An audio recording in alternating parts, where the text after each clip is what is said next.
Hi everyone, Vanessa here from Sleep Right, Sleep Tight. Today I'm going to talk to you a little bit about Gro Clocks, how they work, how to implement them, and basically the common mistakes that we see as sleep consultants when parents try to implement a sleep training clock. Typically we use these clocks to eliminate early mornings as well as a couple of nighttime wake-ups as well. It is a visual aid, so anywhere from 2.5 years onwards is a great time to be implementing these clocks for our toddlers. As you can see, it is a sun, so that's indicating that it's morning time. So when your child sees the sun on the clock, it indicates that they're able to get out of bed to start their day. It comes with a beautiful little book, Sleepy Farm, that you read to your child of a night time. So it's got a fun little story behind it about Percy Pig. Percy Pig unfortunately stays up all night and sleeps all day, and he doesn't have enough time in his day to play with his friends. His friends don't understand why he's dull and boring, and their parents explain to them that Percy's dull and boring just purely because he's awake all night and he's not sleeping when he should be sleeping. So his friends save up their pocket money and basically buy him this special clock.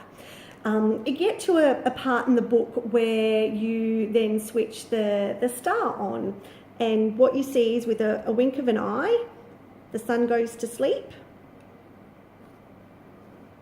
and the star comes up, indicating that it's night time. With this clock, if your child is typically a 5:30 in the morning wake up, let's be honest, nobody wants to start their day at 5:30 in the morning. I know personally I'm not friendly at 5:30 in the morning. So what we suggest with this clock, if you're going to use it to eliminate those early morning rises, is you would want to be setting your clock for the sun to rise at, say, 5:15. Okay, so yet you are going to be getting out of bed just that little bit earlier than what you probably like.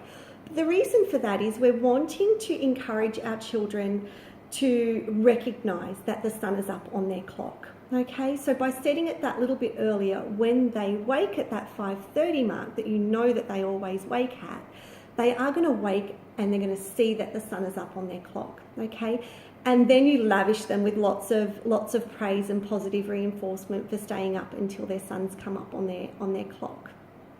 Then what you can do is very sneakily, after say a week or so of them grasping the concept of recognizing that the sun is up on their clock and that they can start their day, you can then sneak the clock forward an extra 15 minutes to that 5:30 mark.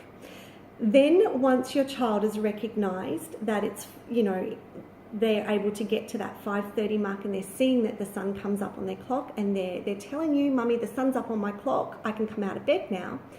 Then again, what you do is you sneak it out an extra 15 minutes. Okay, so you sneak it forward to 5:45 in the morning.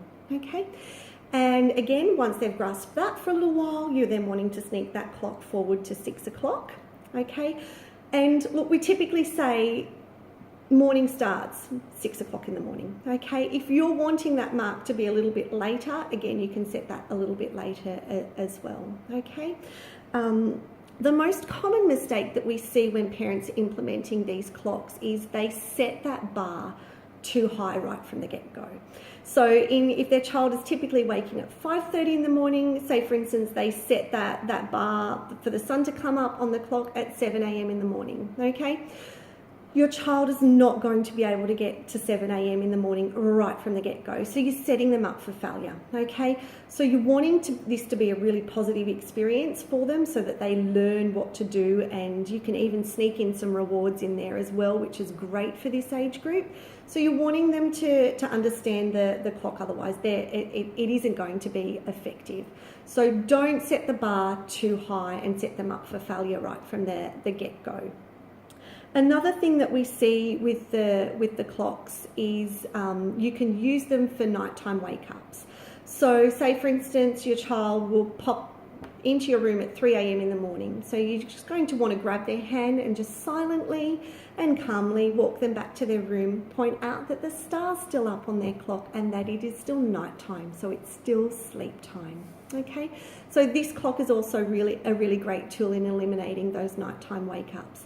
Now again, for early morning rising, you're really wanting to make sure that your child isn't going to bed overtired and that they're napping well in the day, otherwise this clock isn't going to be as effective. So you're also going to want to make sure that their room at 5:30 in the morning, that there's no sunlight sneaking through and that's causing their body to produce their wake-up hormone just a little bit earlier than what we'd like.